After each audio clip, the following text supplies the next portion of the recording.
Assalamu alaikum masoyan annabi Muhammadu, gaisuwa tare da fatan kuna da lafiya. Ni ne naku Abu Sufyan SK Sultani, jihar Taraba.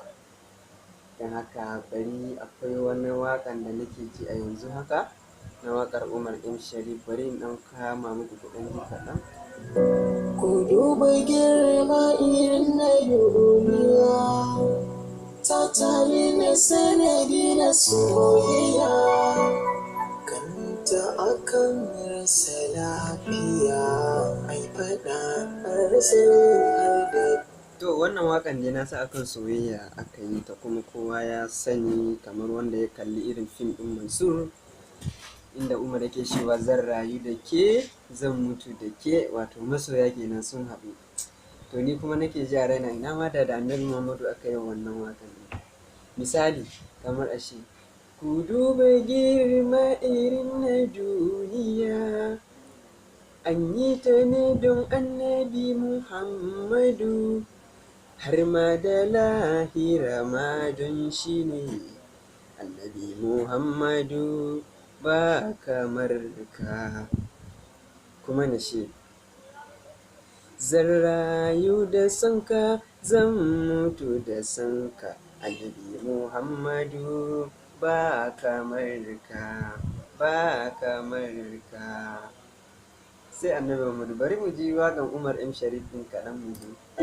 Zuciya ni ma na shigo, kuma na babu kar in zama rabo a soyayya, ke ci na hango biyo ta bango, soyayya jigo ku bani hanya, gani a kogo ki bani bargo, na san ki in shigo ya zama da baya.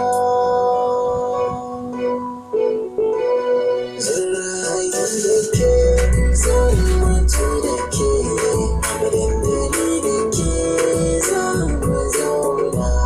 Zan rayu da ke zan mutu da ke, abin da ni da ke za mu zauna. Zan rayu da sanka zan mutu da sanka, annabi Muhammadu kai nake so, kai na zaɓa, kai ma na san shi kake so, kuma na san shi kuke so, kowa ma insha Allahu shi yake so. Don haka ɗan uwa, san annabi Muhammadu shine a gaban komai da komai. Don haka ka kasance masoyin annabi Muhammadu a kowane hali. Allah ya bar mu da son annabi.